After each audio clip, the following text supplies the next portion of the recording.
বাংলাদেশিদের জন্য ভিসা শিথিল করবে ভারত। দুই দেশের শীর্ষ বৈঠকের পর এমন প্রত্যাশা ঢাকার।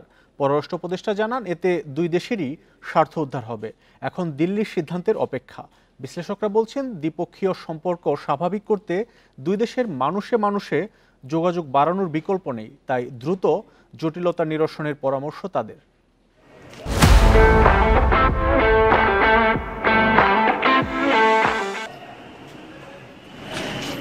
ছাত্র জনতার গণ অভ্যুত্থানে স্বৈরাচারের পতনের দিন ৫ আগস্ট আক্রান্ত হয় ধানমন্ডির ইন্দিরা গান্ধী সাংস্কৃতিক কেন্দ্র।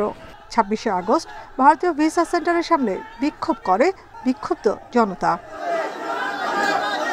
এরপরই নিরাপত্তার ঝুঁকি দেখিয়ে বন্ধ করে দেওয়া হয় সেন্টারটি।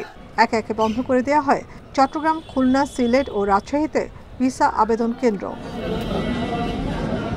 শেখ হাসিনার ভারতে অবস্থান নিয়ে ঢাকা দিল্লি সম্পর্কে টানাপোড়েন ও নিরাপত্তার শঙ্কা থাকায় ভিসা সেন্টারে ফিরতে চান না কর্মকর্তা ও কর্মচারীরা, বলছেন সংশ্লিষ্টরা।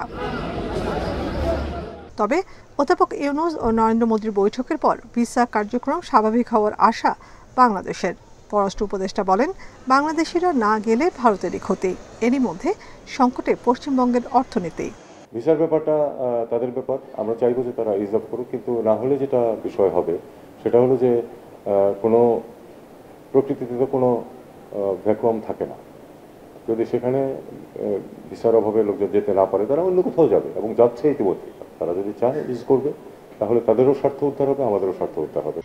ঢাকা দিল্লি সম্পর্কের দূরত্ব কাটাতে মানুষে মানুষের যোগাযোগ বাড়ানোর উপর গুরুত্ব বিশ্লেষকদের।